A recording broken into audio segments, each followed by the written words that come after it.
तो दो तो पहले ही गंवा चुके थे, लेकिन अब तीसरा भी उन्होंने कह दिया, लीजिए भैया आप तीसरा भी ले जाइए, हम क्या करेंगे एक मैच जीत के। तो रोहित शर्मा ने पहले तो 2 मैच अपना हार ही चुके थे, लेकिन इस सीरीज का तीसरा मैच भी उनके हाथ में सौंप दिया, भाई ले जाइए आपको तोहफा दे रहा हूँ।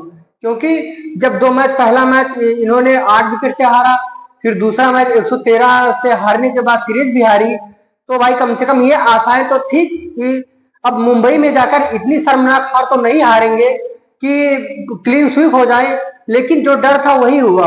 रोहित शर्मा ने भाई और रोहित शर्मा की पूरी टीम ने मिलकर उनको एक गिफ्ट दे दिया, न्यूजीलैंड वालों को एक गिफ्ट दे दिया कि आप ये भी ले जाइए, हम इसको क्या करेंगे, हम अब ऑस्ट्रेलिया में जाकर ऑस्ट्रेलिया को हरा सकते हैं, 5 में से 4 जीत लेंगे, हम WTC के लिए इस बार क्वालिफाई कर जाएंगे।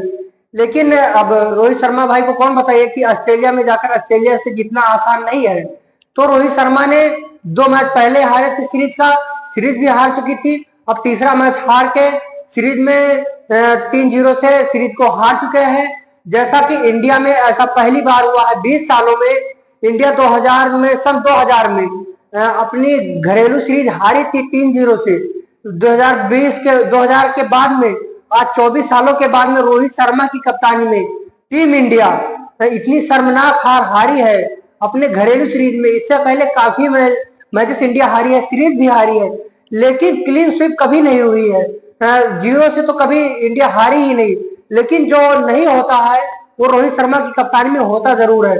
तो इंडिया की तरफ से शुभमन गिल और अगर SSB जायसवाल को निकाल दिया जाए तो कोई भी बैट्समैन, किसी भी बैट्समैन का कोई भी प्रदर्शन नहीं आया है। जितने बड़े नाम उतना बड़ा फ्लॉप हो।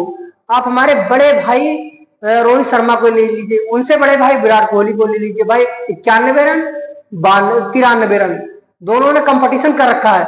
100 से ऊपर नहीं जाना है, 100 से नीचे ही बनाएंगे, 90 से ऊपर बनाएंगे। आप अगर 91 बनाओगे तो हम 93 बनाएंगे। अगर हम रोहित शर्मा के रिकॉर्ड की बात करें तो रोहित शर्मा ने पिछले 10 पारियों में एक 50 लगाई है, 52 रनों की पारी खेली है। और अभी इसी सीरीज में कोहली भाई साहब को अगर ले लिया जाए तो उन्होंने 72 या 78 रन बनाए थे, उससे ज्यादा किसी में नहीं।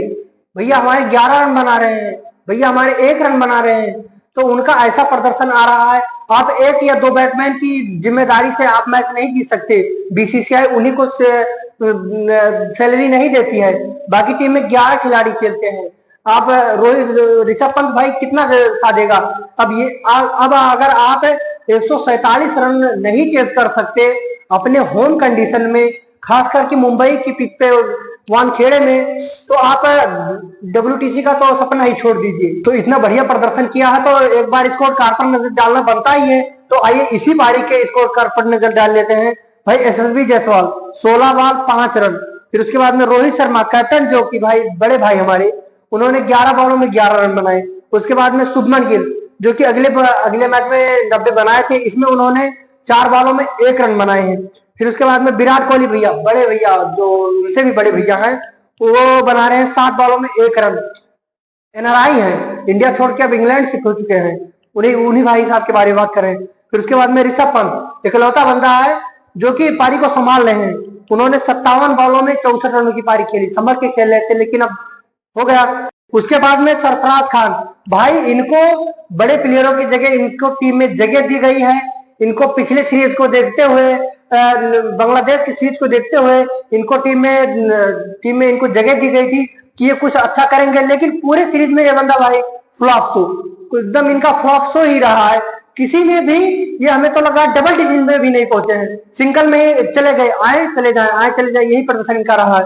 फिर उसके बाद में रविंद्र जडेजा, छोटी टीमें मिलेंगी दबा के कूटेंगे, बड़ी टीमों के खिलाफ टाटा फिश, कोई इनका प्रदर्शन तब उसके बड़ी टीमों के खिलाफ नहीं आता है। उसके बाद में वाशिंगटन सुंदर, भाई ये बंदा पिछले में भी बढ़िया किया था, इसमें भी बढ़िया किया है, और बॉलिंग में तो अच्छा करता ही है, तो इनको नहीं कह सकते, लाया गया, इनका बढ़िया प्रदर्शन था। उसके बाद में रविचंद्रन अश्विन, इनका भी वही हाल है, छोटी टीम मिलेगी दबा के कूटेंगे, बड़ी टीम के खिलाफ एकदम वही, कोई मतलब नहीं रहेगा।